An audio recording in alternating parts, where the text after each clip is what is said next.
आम बच्चों से थोड़ा सा एक स्टेप आगे जाती थी, हमेशा लड़ झगड़ के आती थी। मेरी वालदा मुझे कहती थी कि जब इसका कोई मसला होता था तो हमें किसी को डांटना नहीं पड़ता था, क्योंकि ये लड़ झगड़ के ना अपना काम पूरा करके आती थी, बल्कि बाज़ औक़ात तो अपने बहन भाइयों के भी लड़के आती थी। मेरा नाम आयशा भट्ट है और प्रेजेंटली मैं लाहौर में as a SP anti riot और एसपी डॉल्फिन काम कर रही हूँ। मेरा ताल्लुक गुजरावाला सिटी से है, एक ऐसी फैमिली से जो बहुत कंजर्वेटिव फैमिली थी, हम्बल बैकग्राउंड था। वहाँ पर कभी किसी की सोच भी नहीं आई थी कि हमारी फैमिली की कोई लड़की इस मुकाम पर पहुँच सकती है, कोई जॉब कर सकती है। क्योंकि जब मैं स्टार्ट किया CSS की प्रिपरेशन के लिए तो सबसे पहले तो मुझे ये फाइट करना पड़ा कि क्या मैं ये जॉब कर भी सकती हूँ कि नहीं, क्योंकि फैमिली बैकग्राउंड ऐसा था, फैमिली माहौल ऐसा था, इलाके का माहौल ऐसा था कि वो कॉन्फिडेंस का बड़ा प्रॉब्लम आ रहा था। पहले को ये बात समझाने की ज़रूरत पड़ी कि क्या मैं ये कर भी सकती हूँ या नहीं कर सकती। तो इसी तरह से मैं इस स्टोरी को आगे लेके चली कि मुझे अपनी लाइफ में कुछ करना है, मुझे कामयाबी लेनी है, मुझे अपनी लाइफ में एक एम सेट किया और मेरा एम था अपनी आइडेंटिटी खुद बनाना।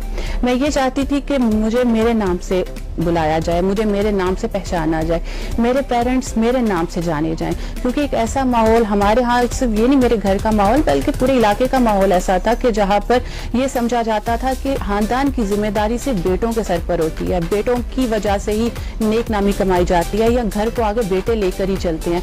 तो मैं हमेशा इस चीज़ से बहुत इख्तलाफ करती थी। मुझे ये लगता था कि अगर अल्लाह ने मुझे इस दुनिया में भेजा है तो कोई मकसद दे के भेजा है। मेरा यहाँ पर आना कोई बेमकसद नहीं है, ना ही मैं ऐसी कोई ज़िंदगी गुजारना चाहती हूँ कि जिसमें मेरी ज़िंदगी में मुझसे ही ना पूछा जाए कि मैं क्या करना चाहती हूँ, मेरा डिसीजन क्या होगा। मैं ये चाहती थी कि मेरी बात को भी उतनी अहमियत दी जाए जितनी बाकी लोगों को दी जा रही होती है। ये सोच लेके आगे बढ़े। जब मैं बचपन में, आपने देखती हूँ कि बचपन में मैं कैसी थी, तो बचपन में आम बच्चों की तरह ही थी, और बल्कि आम बच्चों से थोड़ा सा एक स्टेप आगे जाती थी, हमेशा लड़ झगड़ के आती थी। मेरी वालदा मुझे कहती थी कि जब इसका कोई मसला होता था तो हमें किसी को डांटना नहीं पड़ता था, क्योंकि ये लड़ झगड़ के ना अपना काम पूरा करके आती थी, बल्कि बाज़ औक़ात तो अपने बहन भाइयों के भी लड़के आती थी। तो जब मैंने पुलिस सर्विस को ज्वाइन किया तो बहुत से लोगों ने ये कहा कि वाकई ये बचपन में भी बहुत झगड़ालू थी और पुलिस इसके टेम्परामेंट के बिल्कुल अकॉर्डिंग। तो ये इस तरह से मेरा बचपन चला अपने। लेकिन ये था कि उस बचपन में मैंने बहुत सी चीज़ों को मिस किया जो कि अभी भी मैं फील करती हूँ। हमारी फैमिली में ऐसा कोई सिस्टम नहीं था, ऐसी कोई आज़ादी नहीं थी कि बच्चों को आउटिंग के लिए लेके जाएं, बच्चों को पार्क्स में लेके जाएं। वो चीज़ें आज भी मैं मिस करती हूँ कि वो चीज़ें मैं नहीं देख सकी, एंजॉय नहीं कर सकी। बचपन बस ऐसा ही था कि बहन भाइयों के साथ मिल के वहाँ पर खेलना, उनके साथ बैठ के पढ़ना। मुझे पढ़ने का बहुत शौक होता था और बैठ के अपना काम करती थी। तो इसी तरह से बचपन गुजर गया। स्कूल स्टार्ट हुआ, कॉलेज स्टार्ट हुआ, मैं किसी अच्छे इदारे में जाना चाहती थी, मुझे किसी यूनिवर्सिटी में पढ़ने का बहुत शौक था, लेकिन फैमिली से इजाज़त नहीं मिली।